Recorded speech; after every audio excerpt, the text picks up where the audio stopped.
So welcome everybody, for those of you who are here. We've been really looking forward to this session, and I'm so thrilled that Khalida and Jacinta have agreed to speak at this session for us. It's really a nice opportunity to end our 85th anniversary webinar series with two early career researchers who've been using mass observation quite extensively in their research, both the early phase of mass observation and the more contemporary mass observation project. So they will be speaking for around an hour, and then we're going to be opening it up for questions and discussion.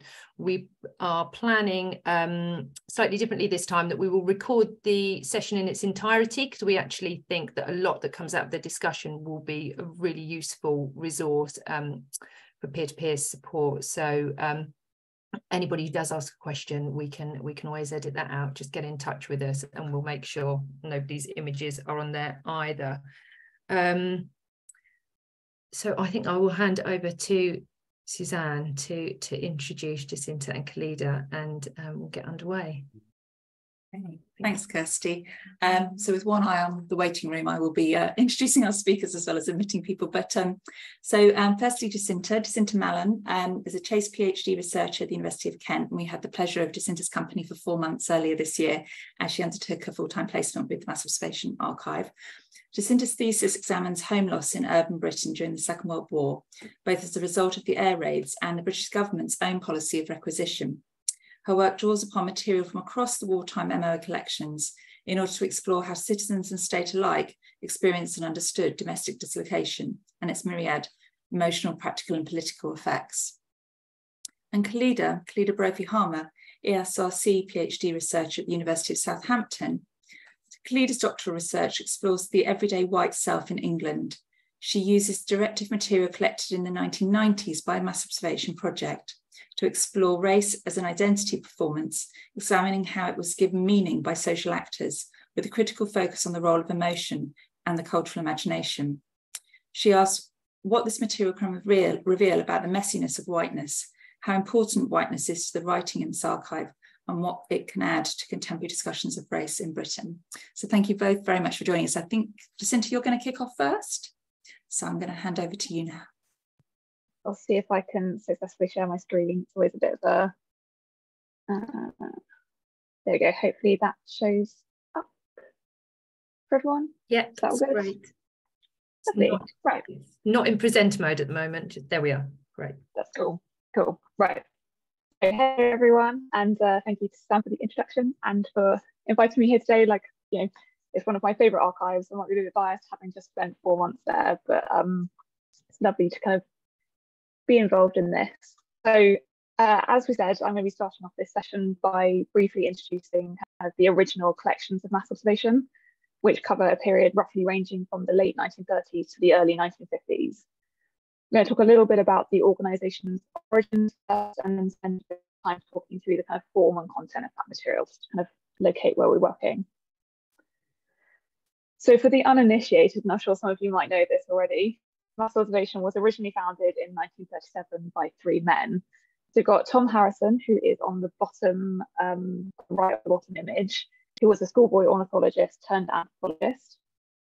Charles Madge, who's sitting next to him, who was a poet and a journalist, and Humphrey Jennings, who is in the left of the top image, who was a painter and documentary filmmaker. These 3 founders were brought together within the pages of the New Statesman magazine after Madge had a piece published about a London-based group that he and Jennings were part of. Inspired by the agitation crisis of 1936 and the feeling that this supposedly huge scandal was not in actual fact very much cared about by kind of people more generally, the group was seeking to build a panel of volunteer writers whose work could be used to build a better picture of what the people really thought and believed. Harrison, meanwhile, who had just returned from fieldwork in the New Hebrides, had just begun his own project in Bolton, using a team of investigators to undertake a study of everyday working class life. After reading Madge's letter and realising that there was some sort of overlap in their respective studies of popular culture, Harrison got in contact, was invited down to the next meeting of the London group, and from this meeting, Mass Observation was born. So it was officially launched less than a month after Madge's original letter had been published, and again, this is in the pages of the New Statesman.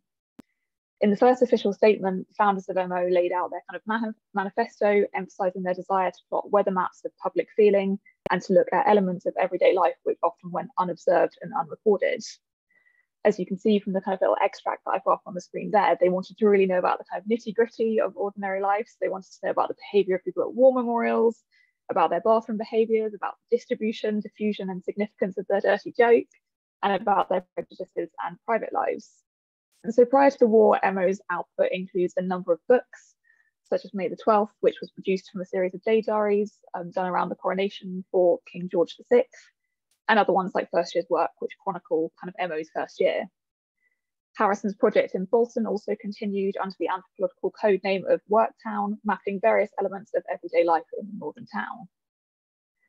So throughout the 1940s, mass observation continues to kind of collect and produce this material. And whilst the directions and the methods of kind of organisation change across that period, not least because Jennings and Madge both leave the organisation by the end of 1940, it remains at its core an organisation concerned with illuminating and recording everyday life. So this task, as I said, kind of continues through the war and its aftermath and results in the creation of an extremely rich archive of everyday life in home front and post-war Britain. By the 1950s, however, the method and focus of MO changes, and by this stage, Harrison as well has left the project as well, leaving it without any of its original founders. So it mostly moves away from the kind of research that it's been doing during the war and becomes predominantly, if not necessarily, completely exclusively a commercial market research body. So in terms of kind of what the material that MO created actually looks like, in general terms, it falls into three main camps. The first is stuff which is produced by a national panel of volunteer writers, and we can see the genesis of that in Madge and Jennings' original project. These are people who, as the name suggests, from across the country had volunteered to write for MO about their day-to-day lives. Sometimes their work kind of came through in the form of diaries, so some people kept them for years, even decades, like the famous Nella Laughs. But also they replied to surveys and sort of monthly open-ended questionnaires called directives that were sent out by MO. So I've got one on the screen there on the left, which is the October 1942 one. And whilst not everyone on the national panel responded to every directive or even to every question within the ones they did answer, those that did respond often did so at great length with sort of real honesty and candour. So that's one pillar. And the second camp is the stuff that was produced by the team of paid investigators. So this is a team who worked for MO, whose job it was to kind of observe and record the masses from a slightly more external angle. And just as the national panel were the sort of spiritual successors to the London project, these ones were obviously kind of following on from Harrison's Bolton work. They carried out interviews for MO, observed people's behaviour and their actions on the ground, made records of the conversations that they'd listened into, and sent in ephemera that they'd collected. In the final loose category, we kind of have the syntheses of these materials, which were produced by mass observation itself. So this included books. We've already spoken, for example, about 12th of May, First Year's Work, all that jazz. But this is an aspect of MO that continues throughout the war, with the production of books like An Inquiry into People's Homes. Published in 1942, this was all about the question of what people wanted after the war in their domestic spaces, and was primarily based on investigative material. But perhaps the most substantial aspect of this category in terms of volume is the file report. So these are summaries of the organisation's findings on particular topic areas, which ranged from just a few pages to quite substantial kind of lengthy documents. So for example, on the October 1942 directive that I've got up on the screen there, we can see that question 6 is, what does home mean to you? And from this question, MO would later produce a file report which summarised the various themes that kind of people came up with for that. And in a similar vein, the early years of the war saw mass observation officially contracted by the government to produce reports on morale and public opinion. And these again drew particularly on material from the paid investigators and give a really lovely insight into events like Blitz. So it's quite a lot of stuff. And of course, each kind of source needs to be considered in a slightly different way, which can make using it all together a bit of a methodological challenge. But I think that the variety of these sources is still one of the greatest things about MO. As I'm going to try and detail in my short paper later on, having all of this material, all of these perspectives, from the personal writings to the observations of the investigators, to the fairly sort of top-down analyses that are done by MO itself, all of these allow us to sort of track how ideas, events, and feelings are thought about and negotiated in all sorts of different ways.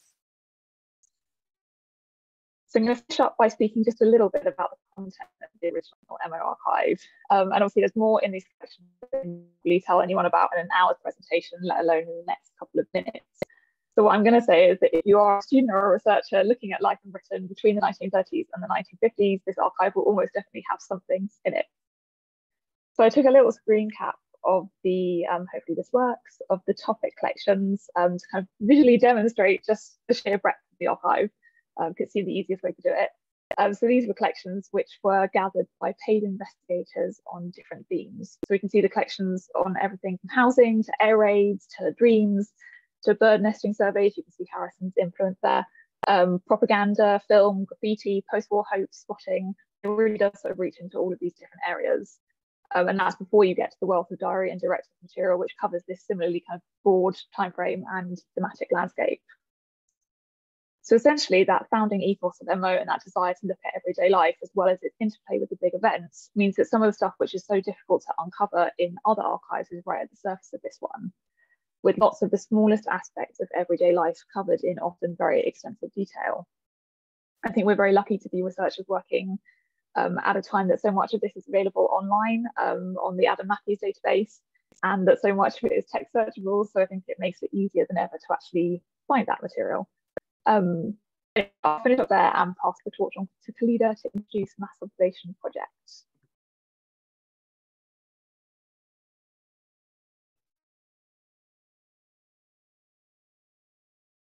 Thank you. I'll just try and share my screen and pray that it works. How's that looking? Can I get a thumbs up? Fab. Okay, so thank you for the lovely introduction, and thank you very much, Jacinta, for introducing us to that first part of mass observation material. And I'm very aware that there are probably people here that know an awful lot about the Mass Observation Project that I'm just about to introduce, and perhaps know a fair bit more than me. But I'm going to now just kind of look at some of the similarities and differences with that original mass observation project in its initial period, and then consider now some of the wider influences on the project and the changes we might see throughout its 40-year history. And lastly, I'm going to give a really quick kind of snapshot at the kind of nature of the material that it produces. So in 1981, anthropologist Professor David Pocock revived mass observation as an active social project, now known as the Mass Observation Project. At the time, Pocock was the archive director and had been since 1976. The project has since run for over 40 years and had almost 4,500 volunteer writers as part of its national panel. Their current panel includes around 450 volunteer writers. So how similar are the two projects? Well, firstly, the contemporary project is primarily influenced by that personal writing collected as part of MO's original methodology. It's similarly orientated around a national panel of writers. So very much that first camp or strand or pillar that Jacinta was discussing just moments ago. So sending out directives 3 times a year, the Mass Observation Project asks respondents to reflect upon their thoughts, experiences and feelings across a broad range of topics. Much like the original project, writers are asked to consider how they feel, their experiences and thoughts. And they're directed to approach the chosen topics through the prompts in the directives. Written much like personal requests, the correspondence between the MOP and its national panel can be understood as an interaction and a dialogue.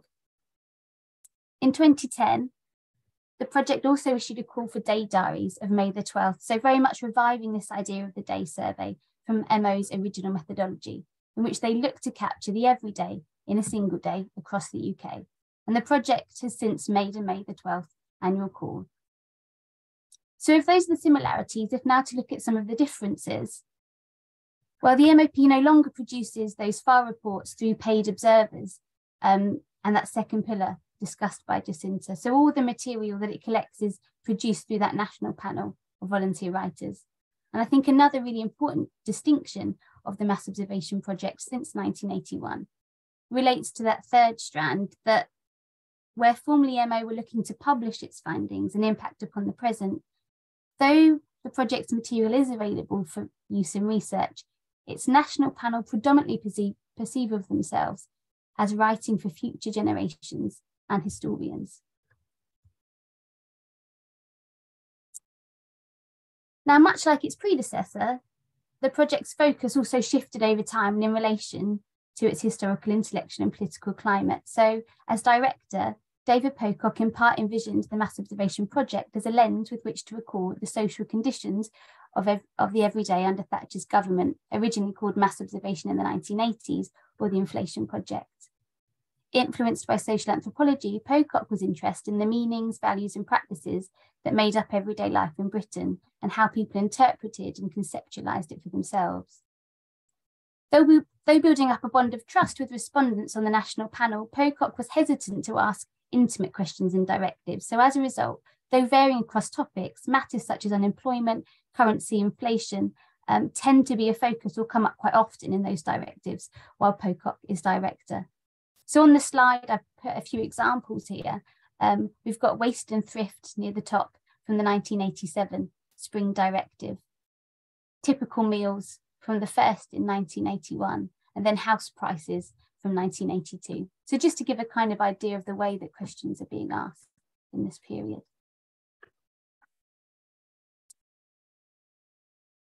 I've also got here a quick excerpt from the first 1981 directive, in which Pocock writes, "We shall be sending out what we call directives every 3 months. These will comprise topics both particular and general, on which we would like you to report on the basis of your own experience, what you observe and what you hear.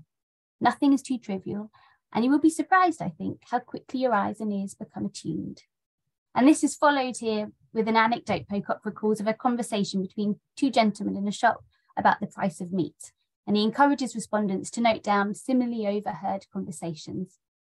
So here then, the role of observing each other remains a key element of Pocock's imagining of what the national panel are doing and what they're writing about, arguably very much in line then with that earlier ethos of mass observation. Now, when Dorothy Sheridan becomes director of the archive and project in 1990, the MOP and its focus undergo a noticeable shift, drawing upon the traditions of oral history, ethnography and participatory research. Sheridan reimagined the project as a life history research. So this ethos is clearly noticeable in the style of directors from 1990, which become increasingly autobiographical and personal in their style and in their choice of topics.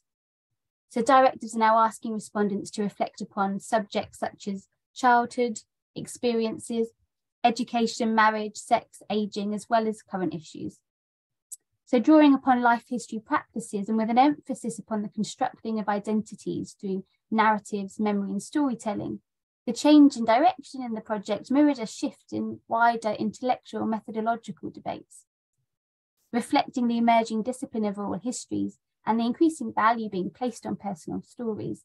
The project can be seen as intertwined with newly imagined means of writing and accessing social histories, as argued by James Hinton. So too does it overlap with feminist interest in women's biographical writing. So reflecting the political and social climate, Sheridan's directives illustrate her keen interest in biographical writing of women and the domestic and gendered experience of the everyday. Here then we might see another link to the former MO founders, in Sheridan's continued emphasis and valuing of the differential everyday and an onus on everyday empiricism as a means of challenging elite discourses. Chiming then with the growth of cultural studies and interdisciplinary work of a new generation of scholars, the establishment of the archive and the project was to the backdrop of this biographical turn. So on this slide, I've put a couple of the more sensitive topics as asked by Dorothy Sheridan, just to kind of outline the difference in tone to that of Pocock, as well as some of the subject matter. So we've got the 1998 directive on having an affair, in which she asks if respondents have ever had an affair and how important they think it is to remain sexually faithful, for example, in a long-term relationship. If to look to the bottom then, in 2007, in spring, our directive looked again people's experiences, stories and opinions of domestic violence. Again, kind of looking into these very sensitive topics, but also ones very important to feminist discourses as well. So if now to think about the current mass observation project, in 2008 Sheridan retired as the director of the archive, and since it's been headed by Fiona Courage. Following on from the work of Pocock and Sheridan, the project sends out directives prompting reflection upon these very personal issues, as well as those wider social and political topics and events. The Mass Observation Project also works with non-commercial organisations and academics, in which directives can be commissioned for research, also acting as a means of income for the archive as a registered charity. Available for research as part of the University of Sussex Special Collections, the archive remains in the care of the University of Sussex and is housed at the Keep. So to finish, I just wanted to give a quick little snapshot of the kind of material that you might be able to find when you're in there. So though often written in the style of a letter or diary, the nature of what respondents are sending in can greatly vary, as well as the intimacy with which they write. So as we can see on the slide, that might include photographs, prints, drawings, paintings, as well as many other things, newspaper, magazine clippings, sketches. Indeed, if we think about the whole archive as a whole, including all of the Mass Observation Project material collected since 1981, as well as that incredible volume of material from the original Mass Observation organisation, as outlined by Jacinta, the Mass Observation Archive as part of an organic project can be seen as something that's forever growing and it's always changing. And to a large extent, in the discipline of history, this contemporary project material has often remained an overlooked resource. However, as scholars are increasingly beginning to argue, in many ways, the archive sits as an open book, with the potentialities of its material only at the mercy of a researcher's innovation and originality. I'm going to stop there and pass back over to Jacinta to hear more about her paper. Thank you, Khalida. Right, I'm going to try and share again, make sure I get the right, hopefully that's the right PowerPoint this time. Right, and that's not showing my notes or anything again. Always a fear. Right, okay, so thank you, Khalida. I always find it really interesting to hear about the Mass Observation Project, because obviously I'm very much an original wartime material person usually, so it's always fun to find new things about it. So in my little paper here, I want to essentially give you a bit of a tour of the kinds of MO sources that I've been using in my research to kind of give an idea of the sorts of questions and issues that I'm using this archive to answer and address. And I'm going to start off by just giving you a bit more context about my PhD work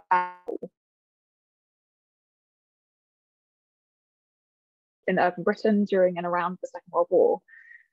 And by home loss, I mean the experience of being temporarily or permanently unable to go back to your home, either because that space doesn't exist anymore or because it's been made physically or legally inaccessible. So the people whose experience I'm looking at are not necessarily homeless in terms of not having shelter, but they are people who have been unwillingly estranged from their home during the war. So as Suzanne kind of mentioned in my introduction, there are two major forms of home loss that I look at for my thesis. That's probably one that you're all going to be very familiar with, which is if your home was damaged or destroyed by enemy action during the war. So this is something which affects a significant number of the population, particularly in cities. The statistics are a little bit difficult to pin down, but we're looking at something in the region of 450,000 homes which are destroyed or severely damaged. And that's not counting the millions more that experience other degrees of harm. The other form I look at, though, is usually less well known, and that's, as Suzanne mentioned earlier, requisitioning. This is an emergency power that the government had, which allowed it to take over property, including dwellings or parts of dwellings, in order to turn them to use in the war effort. So that might be by repurposing them as civil defence posts, as offices. In rural areas, you get schools and sort of military training bases.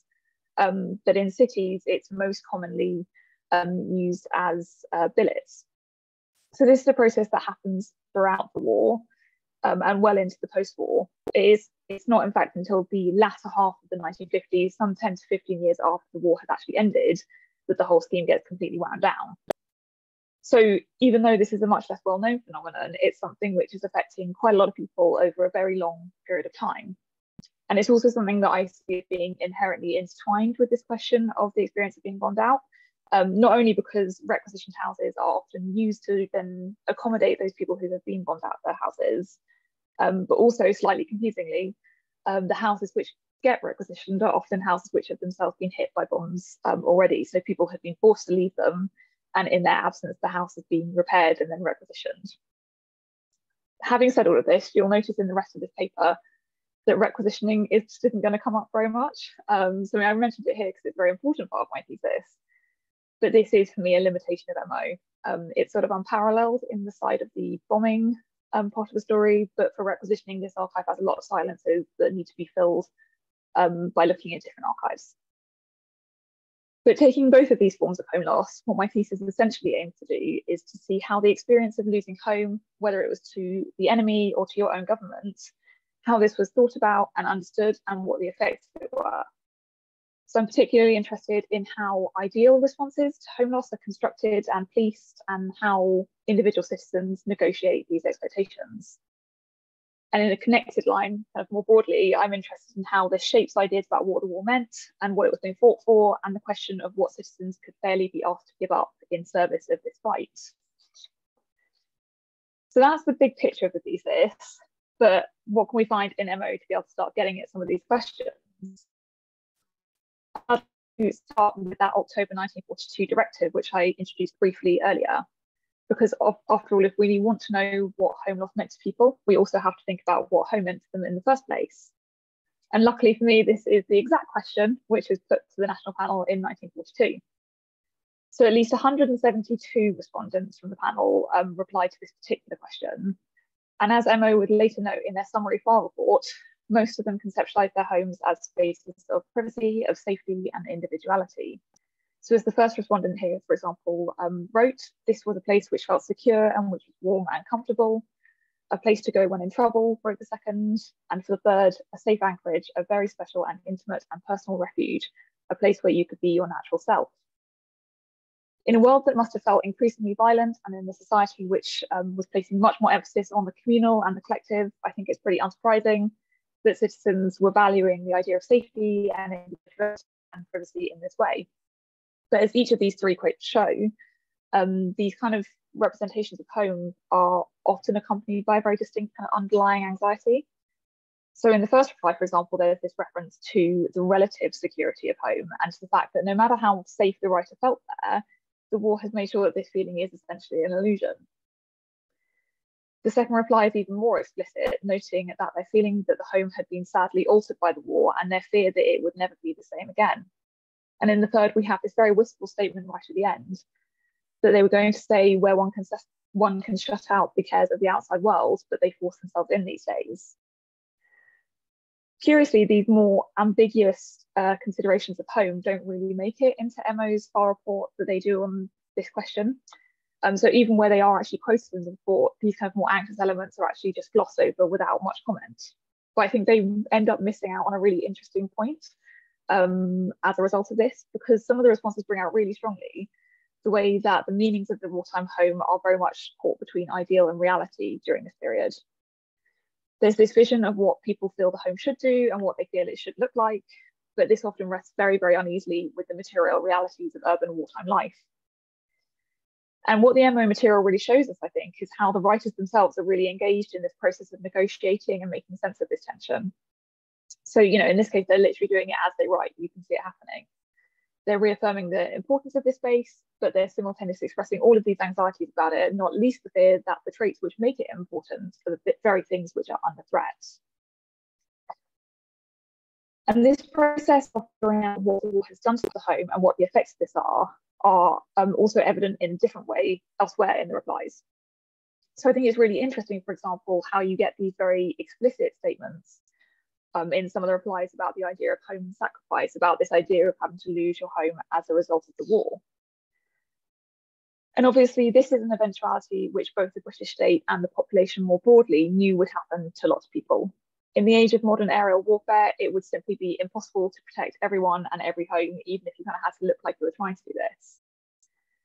As the historian Suzanne Rose has shown, the recognition of this inevitability led to sustained efforts by the state to normalise this event. She calls it the domestication of the air raid. and to construct it as something which needed to be dealt with calmly and stoically in a way that didn't threaten the wider war effort. So in the reply to the 42 directive, there are certainly those who internalise and accept this approach, at least in theory, at least in writing.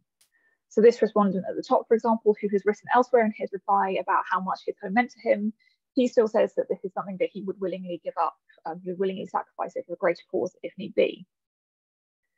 But MO also gives others space to reject and contest this idea. So this observer in the middle writes that they would resist not only invasion by the enemy, but also anything that came from Allied or British forces. I think we might ask how this particular writer would respond to a process like requisitioning. Another states even more bluntly, my home demands my first loyalty. To me, it comes before my job, my country, the empire, or anything else at all. These are very definite, I think, contestations of the approach that the state wanted its citizens to have, and they demonstrate the way in which wartime citizens could use the home as a medium to debate and negotiate, quote unquote, ideal forms of citizenship or ideal responses to loss. And if we turn to a different kind of MO source and look at the reports on morale and public attitudes, which were produced in the autumn of 1940 for the government's Home Intelligence Division, we can see earlier evidence of anxiety over responses to home loss. So in many ways, being filtered through both the investigators and the report authors, these reports are extremely limited in what they can really tell us about the responses and thoughts of the Blitz Londoners that they describe. But what they can tell us about is what elements of the bombing were being tracked and seen as important. And tellingly, in most of these reports, there's a whole dedicated section to which deals with attitudes to the destruction of homes.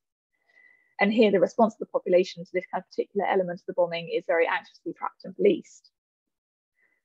So the first report, for example, which was produced in early October 1940, is actually reasonably positive.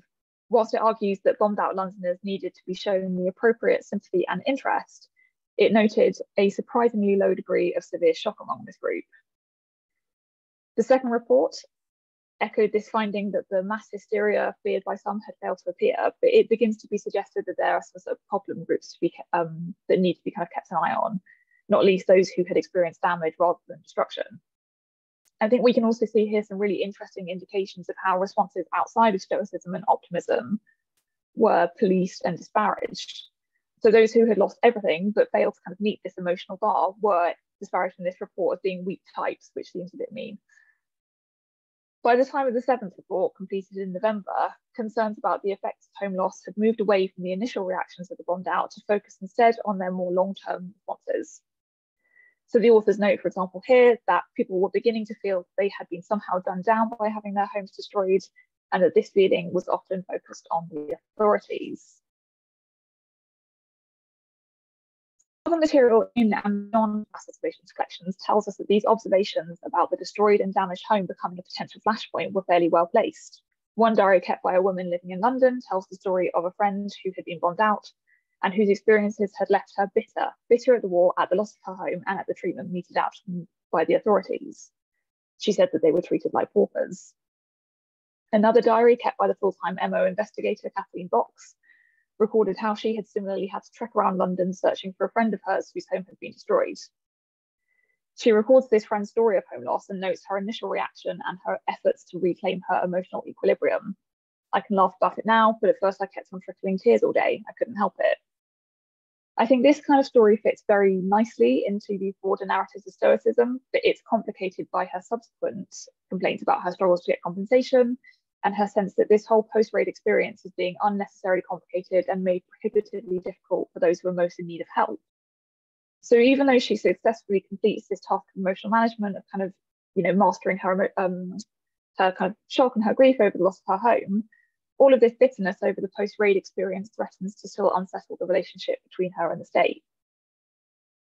So I think these kind of sources speak to the power of feelings around home loss and reveal just how contingent those idealized responses of patriotic acceptance and stoicism were upon the state being seen to adequately fulfill its responsibilities to its citizens. Left unmanaged, this experience could easily spill over into resentment, bitterness, and a sense of division, all things which the state desperately needed to avoid if it wanted to continue waging the war. So given this kind of source material, it's not surprising then that feelings around home loss are recognised by MO as being important and as something with the power to shape citizens' wider understanding of the war and the wartime state.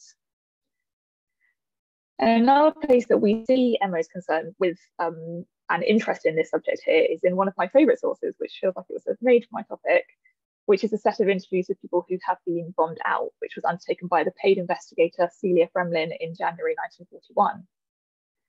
In these interviews, Fremlin asked a lot of questions about the experience of being bombed out and about the feelings that resulted from this. But interestingly, she then kind of goes on to discursively link these questions to debates about policy. So, for example, she asked about the possibility of reprisal raids. Do you think we want to retaliate on Berlin for damage like this? And also about housing plans after the war. Where would you like to live after the war, and what do you think our policy should be? In doing so, she acknowledges again that the ramifications of home loss and the difficult feelings connected to it are not only personal, but they also have the potential to play out in much broader and more national debates. Now, as it happens, not all interviewees claim to have really strong opinions about these things, although I do like to always bring out this top one from a man who has some very definite views about what housing should look like after the war. But many of them still kind of do demonstrate an active engagement, at least with the idea that their experiences of loss have meaning beyond their own immediate lives. The woman in this last quote, for example, very much draws a connection between her own experiences, her own suffering, and of that of those who the reprisal raids would threaten. And she uses this then as a means of kind of making this political statement and this political stance.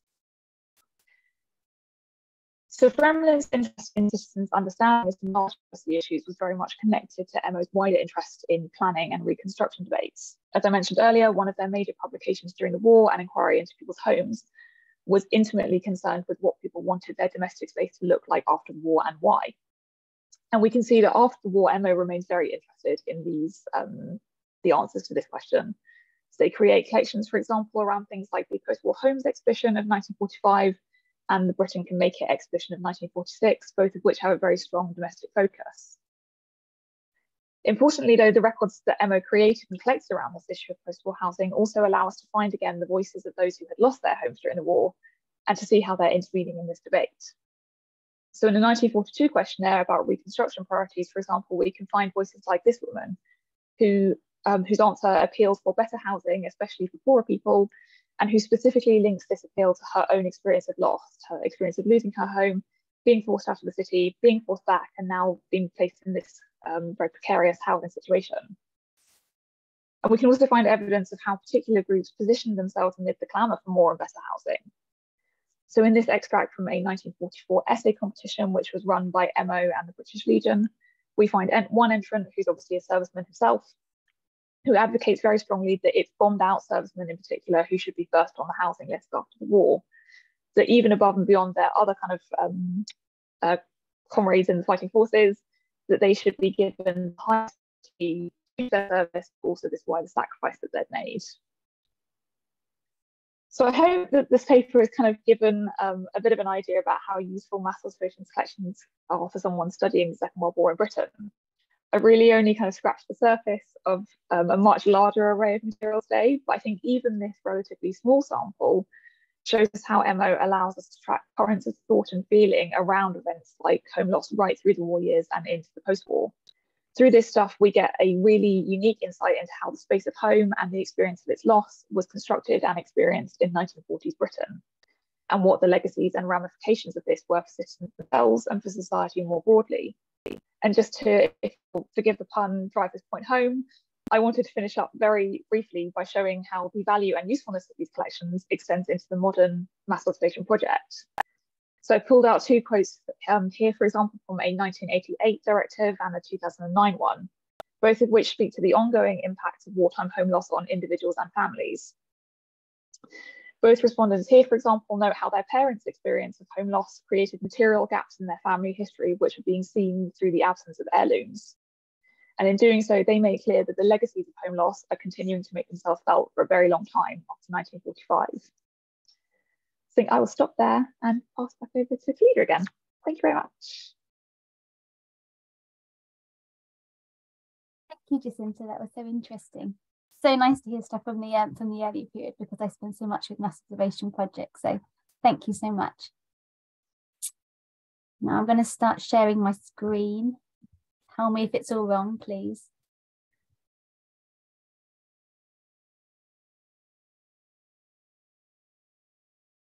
How's that looking? Fabulous. Okay, so in this short paper now, I'm going to be looking across both periods of MO and the mass observation project in relation to and through the lens of race and diversity, which is predominantly how I've used mass observation material. And I'm going to be doing that with this title, An Anthropology of Whites, Race, Diversity and Mass Observation. So discussions of race and mass observation are arguably quite scant and certainly far fewer than those in relation to class or gender. And questions regarding ethnic minorities, marginalised groups and racial identities in MO material are not always straightforward, so perhaps we shouldn't be surprised that there's certainly less of a literature on it. The protected characteristics of sexuality, disability, religion and ethnicity have not, until 2021, been collected and held by the Mass Observation Archive and Mass Observer data. In regard to these categories then, to know with certainty who has participated over the years is not possible. Across both periods of MO, the vast majority of respondents have, however, been assumed generally to be racially categorised as white.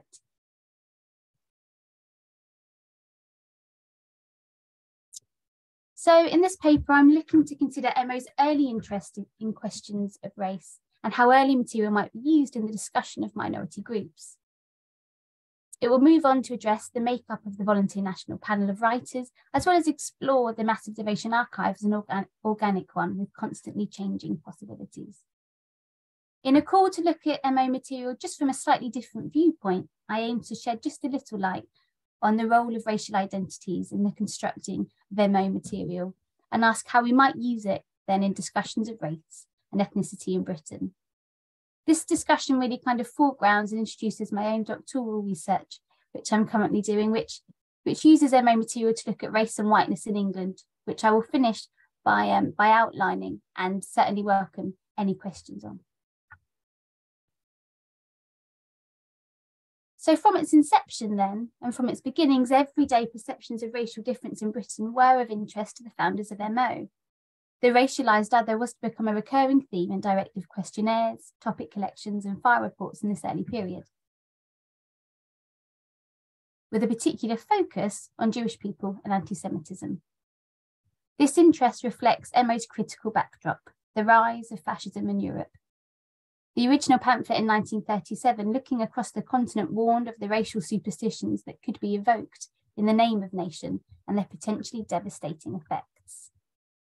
That famous quote, "The observation by everyone of everyone, including themselves," was considered in this first pamphlet as an anthropology of whites, in which Britain was largely imagined as racially homogenous. Although file reports were written on diverse areas of England and Wales, such as the East End, Liverpool and Tiger Bay, they commonly essentialised the difference of these areas, at times discussed as another civilisation. In their study of the East End, for example, observers assumed the Cockney and the Jew to be two dissimilar entities and distinguishable on sight. Little allowance was made for cultural syncretism. The file reports and Harrison's Worktown projects in general have been criticised for the social distance generated by social observation. Still, MO also positioned whiteness as embedded in everyday practices and suitable for interrogation. So as the 1937 pamphlet also wrote, England is divided into local cultures of great distinctness. To see ourselves as others see us is the first step to objectivity about other races. In an attempt to reverse then the white gaze of anthropology, this pamphlet suggested people of colour as best suited to investigate the behaviour of whites in Britain. Now, it remains unclear as to whether MO struggled to recruit people from diverse backgrounds, or whether this was an idea that in the end fell by the wayside amongst the realities of a vast and ambitious project. Early MO records are patchy, and research proposals and plans were rarely kept. Still, although it was never realised, the intention does demonstrate that MO, whilst certainly being a highly racialised project, did also attempt to ground itself within a racial egalitarianism. So how might we use this early material then in discussions of race in Britain? Well, firstly, providing rich insights into the Jewish experiences of 1930s and 40s Britain, Tony Kushner has spotlighted the role of Jewish observers, diarists and directive respondents in early MO material. Considering the climate in which these respondents wrote and the very real threat of wartime invasion, their participation in MO is striking. These respondents wrote into an archive and to individuals they'd never met and identified themselves as Jewish or of Jewish heritage. This appears to reflect not only a significant amount of trust and bravery, but also a desire amongst some to be heard, to give their community a voice. The participation of Jewish people and people with Jewish heritage seems to have continued into the later MO period, post-1981. But there's yet to be found any similar examples for people of colour in the archive material until far later into the project's history, presents an important area of inquiry and one that I'll address a little later in this talk. Secondly, given the generally accepted whiteness of the mass observation archive, Kushner has also used early MO material as a critical resource for discussions of the racialised other. In his work, he has utilised material from the original and MOP as a lens into non-elite perceptions of nation, immigration, and race. Certainly, directives themselves can be seen as indicative of broader cultural patterns. So if one compares the 1939 and 1943 approach to the questions of race by mass observation, for example, the change is quite dramatic. In the 1939 directive, mass observers were asked to complete a race survey that included questions such as, how do you feel about Negroes? Write the first thing that comes into your head. Observers were also asked to number, in order of preference, a list of national and racial groups, and to give their opinions on Germans, Frenchmen, Negroes, and cannibals. In contrast, by 1943, the directive simply asked, what is your personal attitude towards coloured people? And is there any difference in your attitude towards members of different coloured races? Have wartime events or experiences had any effect on your attitude in this respect? Reflecting and encouraging a shift in wartime racial discourse, by 1943, MO seemingly looked to distance itself from the terminology of race science.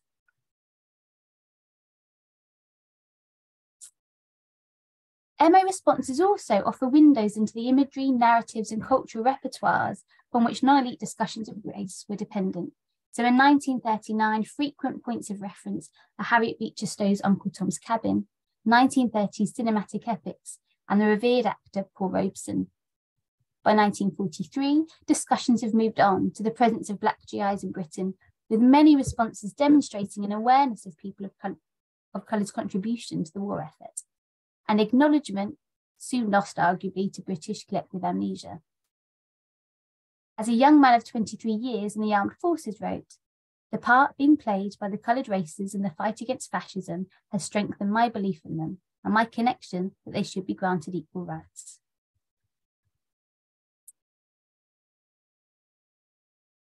Additionally, a longitudinal approach also makes available looking at a respondent's racialised identity performance over time. I think this can be a really powerful way to use mass observation material. I've got an example here from a female head teacher born in 1891 who responded to the two directives on race in two very different ways. In 1939, her response exhibited a rather vitriolic racial repulsion for, inverted commas, Negroes. Their lips always repel me like dark brownish slugs. Their songs are full of pathetic and childish aspirations. Their mass hysteria, brought on by religion, is repulsive. The look of a fashionable negress, powdered and rouged with social graces, repels me inexplicably. And by 1943, she wrote, I don't think my attitude has changed since the war. Snobbishness and untouchableness is the product of a see-through mind.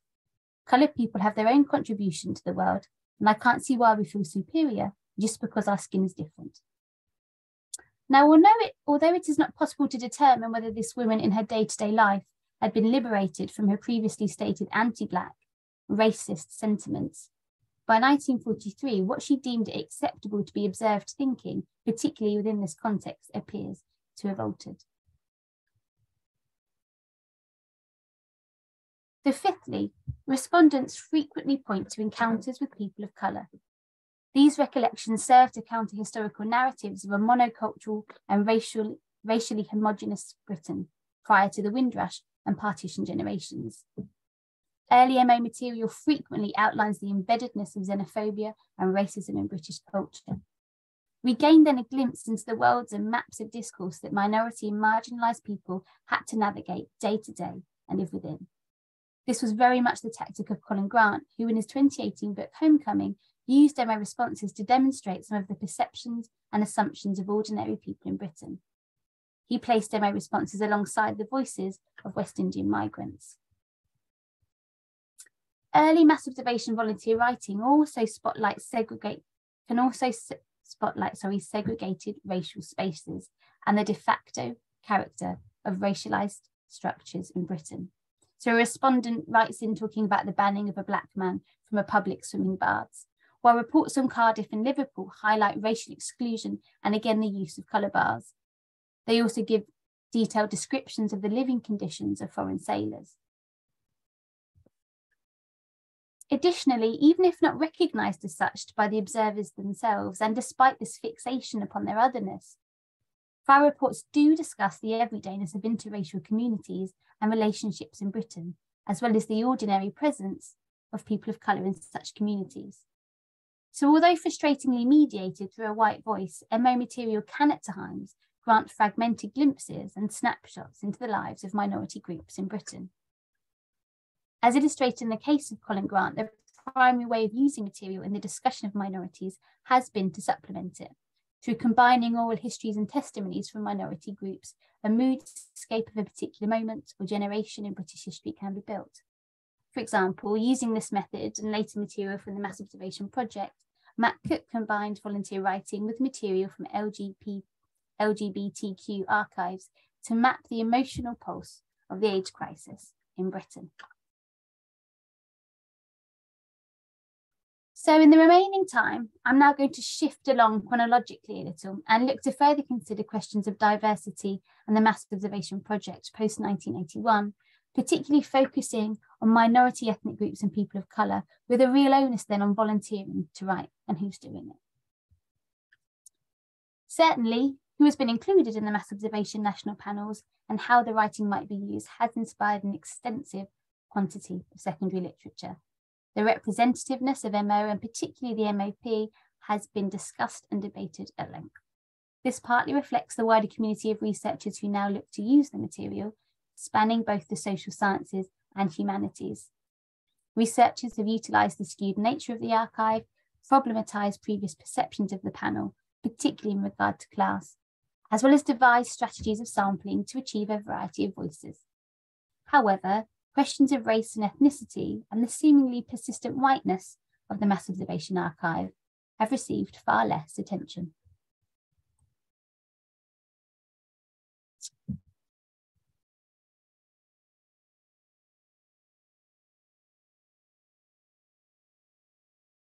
As a side note, when considering the representativeness of the Mass Observation project, it is probably worth remembering that when this volunteer writing project was restarted in 1981, it was never imagined to have such longevity. The project's funding was unstable and precarious, particularly in the first decade, and the upkeep and archiving of the original material was given priority. Neither was the project set up as academic research, so to judge it by such standards is perhaps unfair. It is with these considerations in mind that the question of diversity, I argue, should be approached. Perhaps the most obvious but necessary point is that the Mass Observation Project is voluntary, and those who take part are those who really want to and are attracted to its aims. So women in particular have been consistently drawn to the national panel and thus have been overrepresented. We might understand this as reflecting broader cultural patterns of women's diary writing, volunteering and collecting the family histories, as well as the methods of oral and life histories, similarly used by feminists that the MOP drew upon. In her astute engagement with MO material, Dorothy Sheridan has provided some insights into volunteer recruitment, and she has highlighted time and space, directive topics and interests, media representation of the archive, affiliation with Sussex University, and the historical inheritance from early mass observation organisation, as all having an impact upon those who are volunteering to write. So how might these insights then relate to the recruitment or lack of Black, Asian and minority ethnic respondents? Well, firstly, the chance to write for the mass observation archive might be understood as a privilege not available to all. This is reflected in the overall representation of middle-class respondents, as well as older people with fewer work and childcare commitments. The historical lack of ethnically diverse voices, particularly Black and Asian communities, might partly be seen to reflect the structural racism and inequality then of British societies. We might also consider why people of colour may have chosen not to be part of MO. As Sheridan has highlighted, collective projects that have successfully gained marginalised and repressed voices have often been part of wider social and political movements for identity and power. The Mass Observation Project could never claim to have this kind of direct action or agency. Additionally, Sheridan has highlighted the power differences between a researcher and life story narrator. And within this relationship, issues of control, ownership, and voice are predicated upon trust. A respondent must trust that their writing, and by extension they, will not be misrepresented. If we were to consider the kinds of oral history projects that have been successful in collecting the voices of Black, Asian and ethnic minority communities, we would see that these have tended to be grassroots initiatives based on face-to-face interactions, often collected by people with a shared ethnic background or experience. In keeping with this, if the historical legacy of the archive encouraged some people to write for the MOP, its tacit whiteness might also be seen as off-putting to others and even self-fulfilling.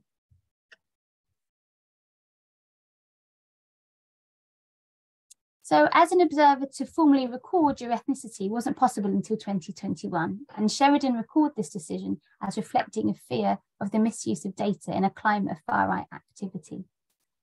Still, the ethnic diversity of the panel and the absence of people of colour did not go unnoticed by the archive team.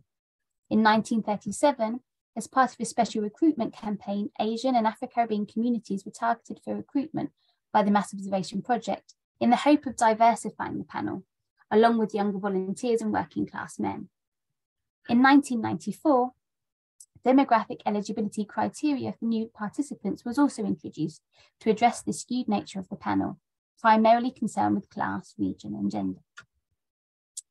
That these initiatives were largely unsuccessful in gaining voices from people of colour might be read to suggest a wariness or even an indifference to the project from some communities. Rose Lindsay has suggested the delay in recording a participant's ethnicity as reflecting a wider blind spot to issues of intersectionality within the Mass Observation Project. Perhaps we might understand these oversights as resonating with far broader patterns within mainstream feminism at the time and a huge influence on the archive. So too might we relate it to the historical inheritance from earlier MO material and its organisation, as suggested by Liz Stanley in her discussions of gender. The Mass Observation Archive is, however, an organic entity, and as it changes, so do the possibilities of its material. Though small in number, some people of colour have written for the archive in recent years, with respondents now invited to formally log their ethnicity within their biographical data. Future researchers will have the potential to follow such people of colour over time. It's also true that the COVID-19 pandemic saw an unprecedented volume of people write for the project. So due to its far larger sample size, the possibility of hearing these more diverse voices in the archive material substantially increases, with the 12th of May diaries from 2020 and 2021 perhaps having the most potential for uncovering these diverse voices, also including those of school children. A diary entry by a girl aged 12 illustrates, if not a typical voice, then perhaps one that can be found in COVID-19 material. So in her writing, she anticipated her grandmother's return from Somalia in time for Eid, worries for her mother returning from hospital with COVID-19, and she mourns the death of her grandfather in Somalia from the virus. The summer 2020 directive of the Black Lives Matter movement also has great potential for contemporary studies of race and discussions of racism in Britain. The material in the Mass Observation Project also really encourages us to consider who we think of as diverse and why that might be. Many respondents do discuss having white migrant backgrounds, particularly Irish. That whiteness is so often equated with sameness highlights the commonly racialised implications of ethnicity and societal perceptions of difference. My own doctoral research is really particularly interested in the latter and kind of looks to ask, what can the material reveal about the messiness of whiteness? It kind of probes at how important whiteness is to some of the writing in the archive and really looks to understand what it can add to discussions of race in Britain. And to do that, I approach the material as a racialised identity performance and a correspondence that occurs in a primarily white space. With a focus on the reception and the negotiation of whiteness, the research aims to understand how the white self has been performed, understood, and critically felt by non-elite social actors in England between 1990 and 2000.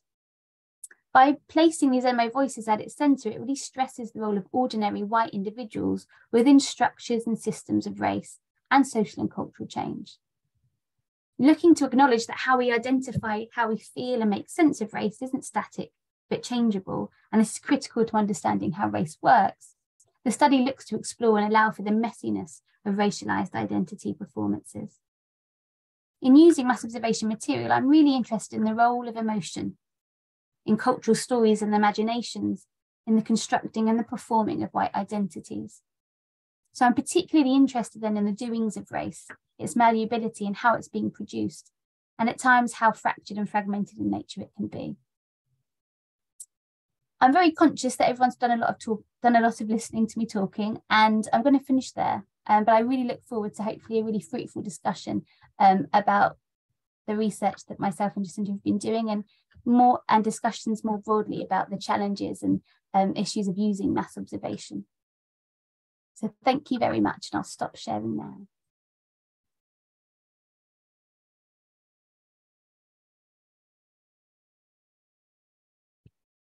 Thank you both. Sorry, I couldn't find my unmute button then. That was absolutely brilliant. Yeah, I could listen to you both for ages, and it's really resonated and got a number of questions going on, building on some of the things we've spoken about previously as well. Suzanne, I can't see, is there anything in the chat box at all? Are there any questions? We haven't got any questions as yet, but people are welcome to post their questions if they'd rather post them in the chat, or they didn't want to sort of speak out loud now. We've got just a comment in the chat, just to thank you for such fascinating research from Stevie. Thank you very much. But please do add your questions or raise your hands, either actual hands or digital hands, and we will get to you. Kirsty, did you want to kick off with a question while people are thinking of theirs?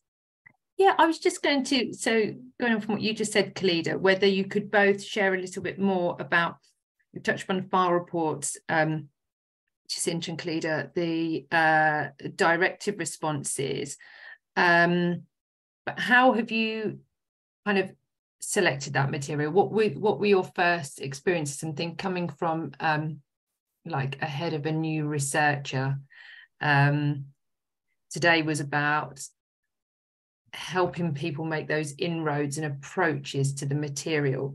So I know both of you have used the online resources quite significantly, so you might want to touch on that first before maybe touching upon any of the physical material. But where did you start? Did you spend some time just absorbing and getting a feel and having a peruse, or did you go in at it in a bit more of a targeted way? So if you could just kind of talk through maybe some of those steps for some tips or guidance for others would be fab. Shall I begin? And then, yeah.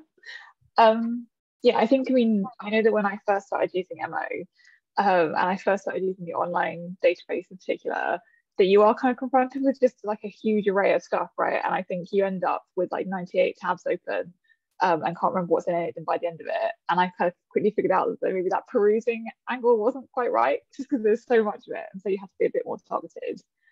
I know for me, I'm quite lucky in that there's people in my field like Claire Langhammer, for example, who's obviously well connected with MO, who she has an article on the meaning of home, which uses that October 1942 directive that I spoke about in my presentation. And I think that was it. I think for me, I think that's always been the most useful way actually into kind of finding where some of this material is to see first where other people have gone and then branch out. So no, that's one way. But yeah, I don't know, I think sometimes my advice, I guess my like advice almost on navigating the online one would almost be to take the advantage of it being an online one with all of that text searchableness, but to also then remember that it exists as a physical archive as well, and that you don't need to have those 98 tabs open at once. You can kind of look through it almost like a box at a time, like it's still organized like a physical archive. And I think actually that bears remembering sometimes in the way that we approach the online resource.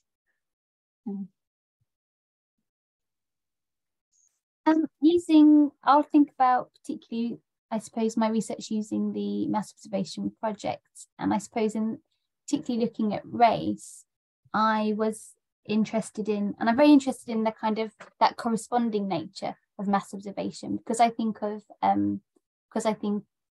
use mass observation thinking about it as an identity performance. I'm really interested in that idea of audience as well. So who people imagine they're writing to, and that the importance of directives within that. So I looked at directives, what they were asking, and also changes I thought I could see perhaps in those directives. For example, Pocock's directive in 1990 about race is an interesting one, and certainly very different to later ones that come later. So kind of looking at those differences and how we might see that reflected in what people are writing is an interesting way, I think, to look at. So kind of, yeah, very focusing on directives themselves.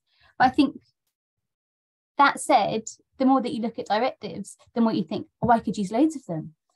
So I think then it's kind of honing it in. I think some of the ways that I made inroads was talking to other researchers that have used the material, and I certainly can't speak for everyone, but I think people who use MO or have done substantially in their research seem to just really want other people to acknowledge it as a resource too. And I think people that I've spoken to have been really open and really helpful about using the material, things they found helpful, things they struggled with, which I think is just massively helpful. And I think there's perhaps not enough of that often in academia, and kind of in highlighting when things go wrong, when things don't go, when you think you're going to find something and you've put that as a time frame, and then where you don't find it in that time frame. So kind of, I think the acknowledgement of those struggles is really helpful as a researcher. And I think when people discuss those with me, I think it really helped me think about also how I would navigate it.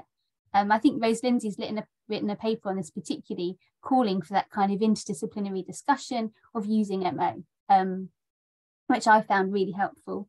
So I think that's what I would mainly say. And also then getting stuck in and realising that perhaps where I thought I'd find things, I didn't.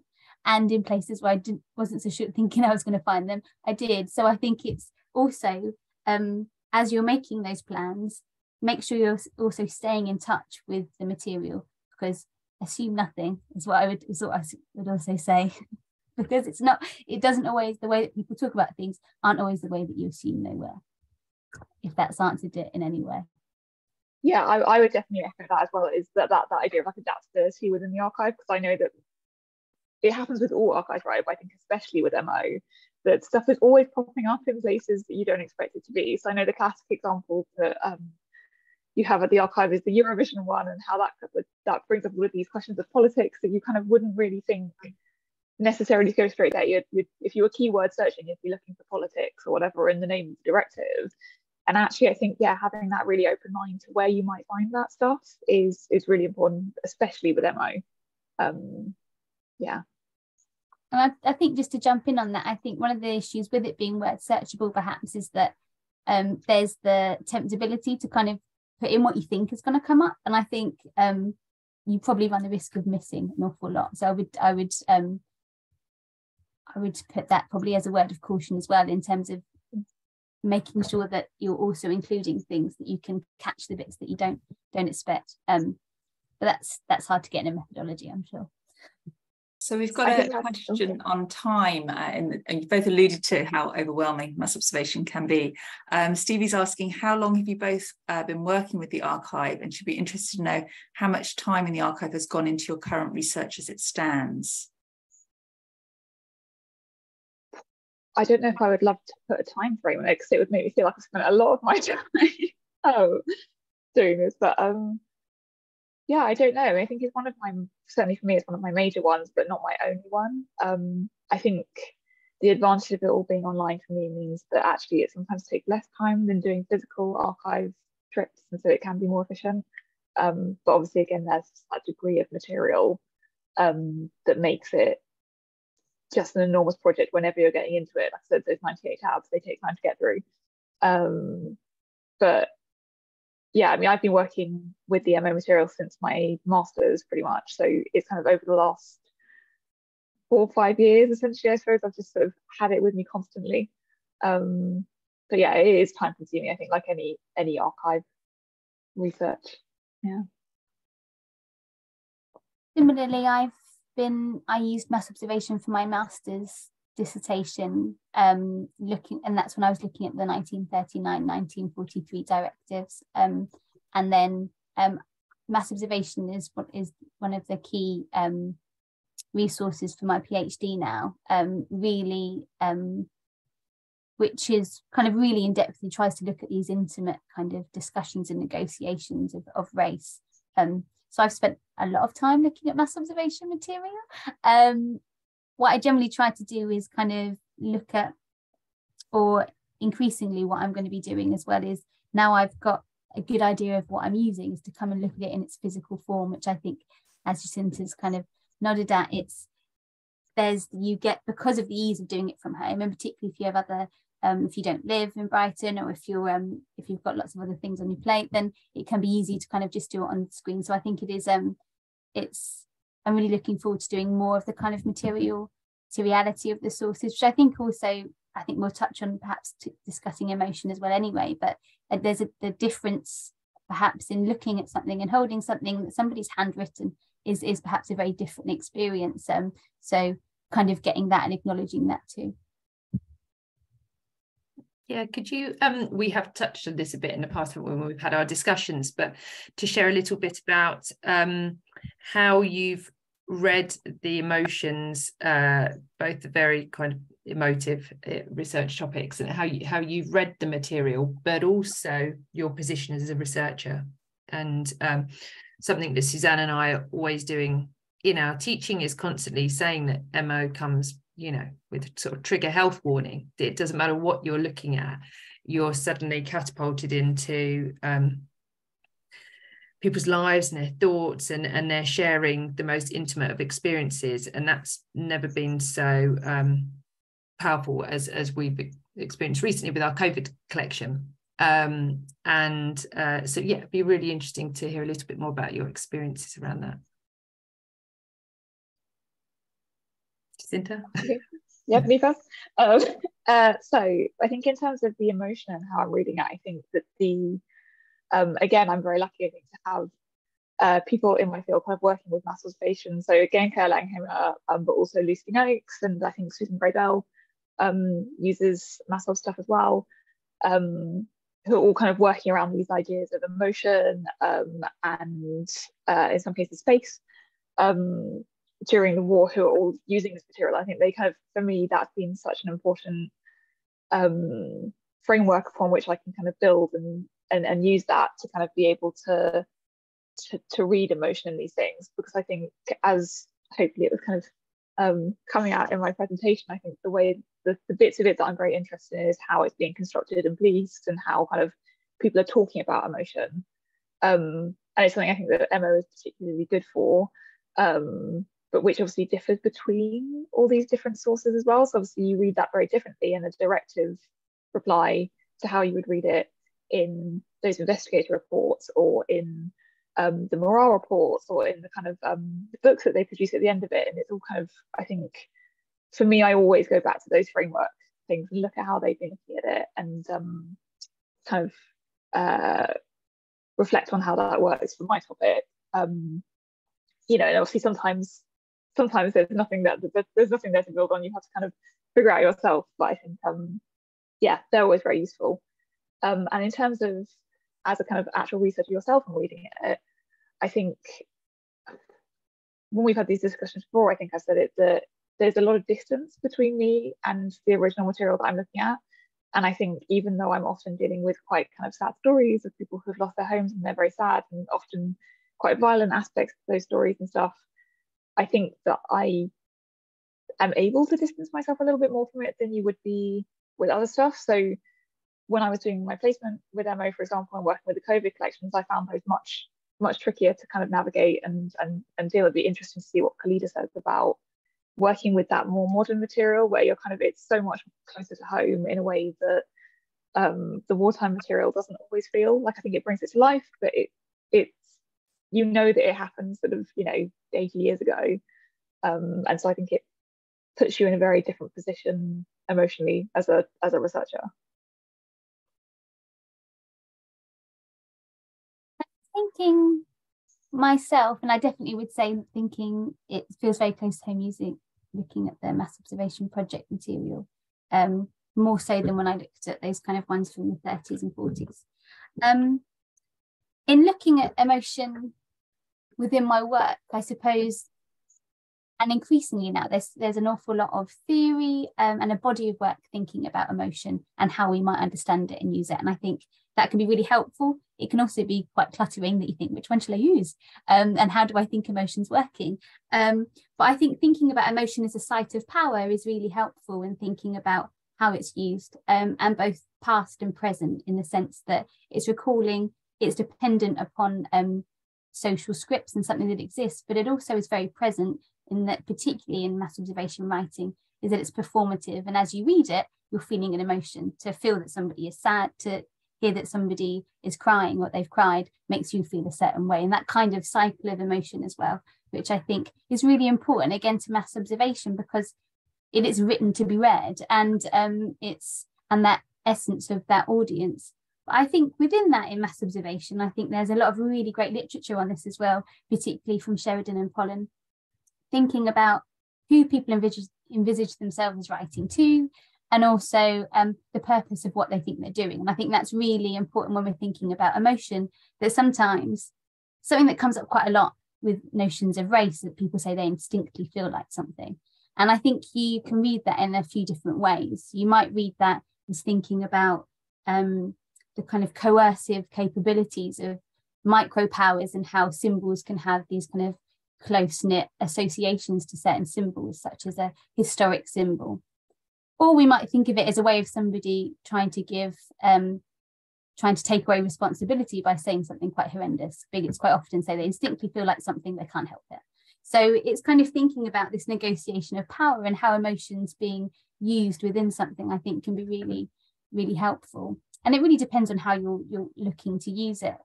When I'm looking at, I think something that comes up a lot when we're thinking about emotion is this sense, is it authentic or is it not? Is somebody saying that? Do they actually mean it?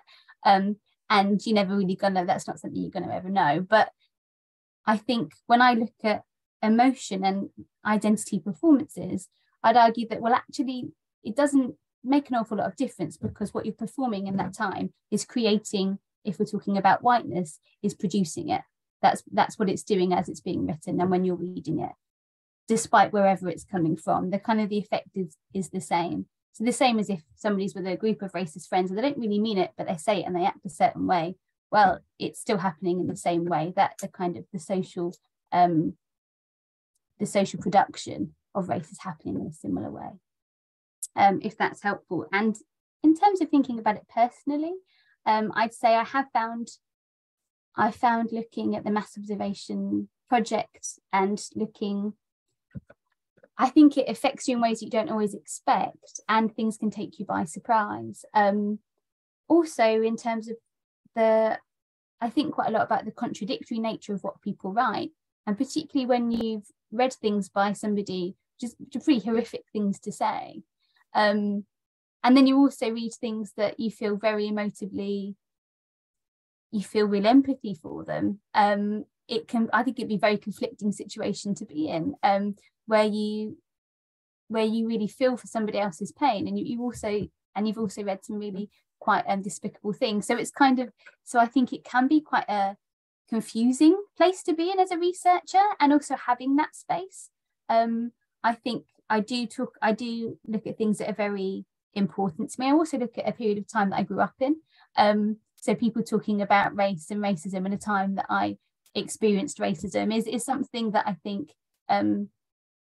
adds in another layer of how you respond to certain respondents and correspondents. So I think it's definitely got that kind of overhanging emotion to it. But I think if you're really passionate about something, then generally there is that kind of element anyway. And it's not to say that you shouldn't carry on doing it, but it's it can definitely be something that hangs around in your head and you keep thinking about. And I definitely think you make these kind of associations with people and these kind of relationships, which I know James Hinton has talked about, but they kind of do stay with you. I think as well there's the elements like where I sometimes find that the ones that do make me sad with even the wartime ones, but I got it with the modern COVID stuff as well, is that even though these things often track people a long period of time, there's often then a cliff that they kind of fall off that you then don't hear from them again.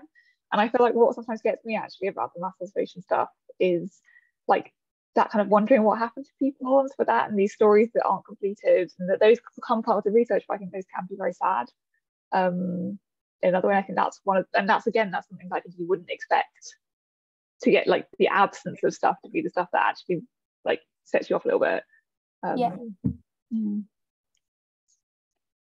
That's so true. I think that's really happens a lot, particularly we've noticed most recently with the 12th of May day diaries, where people just come in and share so much in that day, in that one moment. That's very timely, Nick, that you come on camera at that point. 12th of May. Is it okay if I ask you a question? Yes, please do. A question for both of you that just picks up on the last couple of answers you've given. You've described reading the material in the archive in a way that really resonates with me, which is that it's a kind of humanizing experience. As you read the material in the archive, and I know James Hinton's talked about this as well, you find yourself becoming very sympathetic to the people whose lives you're reading about, partly because of the amount of detail and partly because you can follow their lives over time. So my question is, and this is something that I've struggled with, so I'm really interested to hear if either of you have answers, is there's a challenge of moving from that point of having spent a lot of the time with the material yourselves and reading about it, and then writing things up in your own work. And the danger is always that when we write up the material in our own work, we end up picking out a couple of quotes, and it becomes almost an exercise in dehumanizing, because we simplify and we pick out certain things to illustrate a point and so on. So I'm wondering what thought you've given to how you incorporate the material in your writing, and whether you've found any ways to maintain that, the humanity of the archive in the way that you're writing up your work. I think for me, I always sort of have a little joke with friends of mine that I'm a big fan of the little story within the PhD, where I feel like I think in the way that I write it, I think when you get a particular person like that who you've been following, or who you're kind of their story is particularly kind of I don't know, for want of a better word, particularly human and kind of particularly full of all of that kind of like, you know, everyday life sort of gems that we love to find in the archive. I feel like I kind of try and give it space in a way that maybe you wouldn't with other stuff, or that you wouldn't have space to, because I think you're right, and I think that actually often I find that if I'm forced to leave that out, it leaves so much out of the kind of not just that particular source, but kind of what you're trying to say with that source and whatever. So I think that is one of the things, is that like actually the privileging of Emma within my work, I do definitely kind of do more of those like little stories, like where I kind of try and set the scene more with it, and I think that's one kind of more practical way. But even then, I think I agree, and I think I haven't come up with a good solution for that either, is how to kind of set that stuff alongside other archive material, which is a little bit drier, for want of a better word, where like how, you know, how do you integrate it with it in a way that doesn't dampen down all that beauty that you get from the MO stuff. And yeah, beyond kind of trying to give it a bit more space, I'm never really quite sure what to do. So it is, I think, a challenge, but I'm not sure about Khalida, how you approach it. I think it's something that's always in the back of your mind, and I think when you're using mass observation material, particularly when you're writing about it, you're always really aware of what you're not including, and you also come at the there's always the danger of just putting too much in. I've always got that danger that isn't perhaps that relevant just because you think you should put it in and it's really juicy. So I think what I'm trying to do, but I don't know if I do it particularly well, and it's something that I'm trying to navigate in kind of structuring the thesis for the PhD, is trying to get a couple of those really intimate stories and keeping those to demonstrate that intimacy and that kind of negotiation over time. I think in the broader discussions, what I've tried to do is kind of have not a hugely expansive sample, so you can go into a bit more detail into the ones that you're finding. But I still think, because of the nature of that you've got a topic, and I think you inevitably are plucking to some extent. But I think perhaps in looking at feelings and emotions, sometimes I feel a little bit closer to, or at least in that moment. And if thinking about the writing as something in real time and within that moment, that I'm doing justice to it at that time, perhaps not in other times, but at least focusing on it being something that is being performed in one little moment and the things that we're including. I think it probably depends on how much a respondent has written there as well. Sometimes people do write like 18 pages, don't they, to one part, and then so you're still really not going to be, through your one line quote, perhaps not doing that one justice. So I don't have an answer, Nick, but I do bear it in mind. And I think trying to get some of those stories and keeping them at least within the research and acknowledging they is at least what I'm trying to do. But yeah, I've no infinite knowledge on that one. I think as well that goes to some of the conversations we've been having recently about things like samples, like you mentioned, keeping it quite small. And we have discussed things like, how do you pick your sample, or do you pick one at all? Because for me, certainly, I don't really have a sample that I'm looking at. I'm just kind of finding instances where they talked about home loss, or their experience of it, or someone else's experience of it. And because they're not, there's not hundreds and hundreds and hundreds of them across the archive, you end up with a kind of like a sample which has picked itself. But actually, yeah, that does make it very difficult to make sure that each of those people is given the appropriate kind of time for their experience and their story. And yeah, exactly, I think it's something to bear in mind, to make sure that you're not then, I don't know, weighing up one experience, like giving someone a more kind of fleshed out experience in your work simply because they've said maybe things that chime a bit more with your argument and stuff, I think is a really tricky one to do. And I think, again, all you can do is bear it in mind and try and offset it. But yeah, I think the sample size thing is like what the landscape is you're looking at is really integral to that question. Thank you. Thanks. I was just going to add that this isn't necessarily an answer, but I think it's I've definitely noticed an increase in research and research inquiries using mass observation in a more longitudinal way. And I think that the resource that Rose Lindsay was involved in, that's on our website, the database, has aided that ability to search by individuals. I don't necessarily think that always showcases individuals so much more, but it's certainly an approach that's been used that much more. And it's something that we've always talked about since I know I started, but I hadn't really been seeing it happen. But I would definitely say in the last sort of 6 years that there's definitely been that increase. And I think it will be really interesting to see how people this is why this is so timely, is how people will make inroads to our COVID material in that way, by pulling out those voices or themes and using online resources to find those. Because just going back to a point you were making earlier, Khalida, we were having this conversation this morning about keywords and how it can help and feel good to go in at that point, but actually you lose so much in many ways, which is why we've got such a big cataloguing project going on as well. But are there Any other questions from anybody else? Is there anything else that Jacinta and Cleda you would like to share a bit more at all that hasn't been covered? So much has been covered. It's really brilliant. One thing I know I cut it for time in my presentation, and I was thinking it might come up in questions, so I'll bring it up now.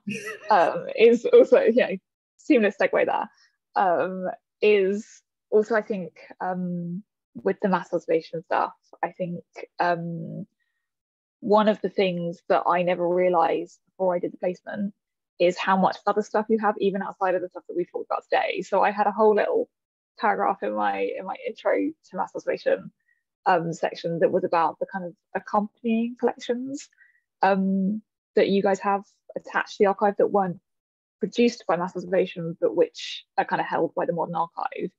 And I think some of the I think sometimes I find that some of the answers to the challenges we've been talking about today can also be found in that kind of attached archive. So I know that, like I spoke earlier about the silences of requisitioning within the original mass observation stuff, but then you guys have attendant kind of collections that do have more on the requisitioning side. And so I think it just bears mentioning, I think, in any discussion about what you can get from MO, to also look outside, to look at the archive as a whole and not necessarily just the organizational archive, if that makes sense. I think it was just something that I had no idea existed until I did the placement. But it's just worth bearing in mind if you're interested in those kind of everyday life histories and stuff, that there's all of that add-on material as well. I think that touches on something you said earlier, Cleda, which is always, you know, just getting out there and talking to other researchers, but also contacting mass observation and the Keep and other archives. You know, we're always really keen to hear from people who've, you know, gone through the catalogue. You've got your research questions, this is what you found, but are you missing anything? What else is there? Because you know, we work alongside so many experts across all of the collections, and if we can't help, we will know people who have. And it's so much like you both have just described, you know, so many enormous hours go into your research. Smidgen is then used, but that knowledge is still there, and it's lovely to have those opportunities. And I know we've had comments, these webinars have been a nice forum for that, and we're always trying to find ways to instigate that and carry that on a lot more, to share that learning. So it'd be lovely to have any feedback or thoughts on that and ways that we can do that. But it is just sharing your thoughts and ideas and asking those questions, because yeah, Jacinta, there is like an enormous amount, and we were all just saying before we came on, like every time Suzanne and I teach, we're opening up boxes that we haven't used before, and we've been there decades. So it's just, you know, it's the nature of the beast. And I think it's that, as you mentioned, I think both you mentioned the unexpected as well, that you can open a box if you're working with the original material, and you can discover things that you weren't expecting at all. And like Cleda mentioned, that 12th of May offers so many sort of rich, diverse voices. And yet it's a collection that's really rarely used by researchers, and we're encouraging the use of it more heavily now, because we recognise that actually it is much more diverse than our existing panel of writers. And it does offer that kind of insight into different voices as well. So certainly you've both done wonders today in sharing your insights, because that will pass on to other researchers as well, and so people will know where to go when they're looking now. And so thank you so much for sharing. Yes, thank you. Is there anything else that you would like to add, Cleda? I'm not sure. Let me think. Things I might like to add, I suppose. Again, I would really stress, and I think I should have stressed it earlier, that, and what you've just touched upon, that if you're looking to use mass observation material, that to acknowledge that it's such a big amount of material, but also that I don't think anybody is hugely confident when they start. And it might sound like they are after you've read something, but actually that there is that flexibility within what you're doing, and I would really suggest approaching yourselves and to kind of making that contact, and when you've got your first ideas, to share them with people and kind of to have those discussions, because that's what I think has been really, really helpful for myself, and finding new ways of navigating the material and really kind of getting stuck in that way. In regard to thinking about, one thing that I think is tricky, that I think actually you touched about the longitudinal research and people doing it more often, in terms of thinking about something I was very aware of that I wanted to do, was to access when people were talking about race when they weren't directly asked about it, which is something that's very interesting. It's quite a hard thing to try and find, or to kind of have an idea of where to find it. You might have, and often it's based on kind of your presumptions. So following somebody longitudinally, I found really helpful, because things come up really where you don't expect them. As for example, some of the most interesting things I found was at the end of a Millennium Diary, when I really which wasn't something that I would have been looking at. So kind of just thinking about, I'd say in terms of thinking about things, if you to have that broader or different view, can at times find those unexpected things. To just kind of bear that in mind when you're looking at your methodologies and such like. That's all I'm really saying. Brilliant. Thank you both. As I said at the start, Suzanne and I were thrilled that you have undertaken this webinar for us, because I think it will be a hugely beneficial resource as well for future research. Well, lots of people, but particularly future researchers approaching using the material. So thank you for your time. Look forward to hearing more. We'll be sharing your findings when they're published, and yes, if anyone else online has any other questions or wants to find out more, then get in touch. This is our last webinar for the summer, but we've got some more planned for the autumn term, so look out for news and we'll keep in touch. But in the meantime, have a lovely summer, everybody.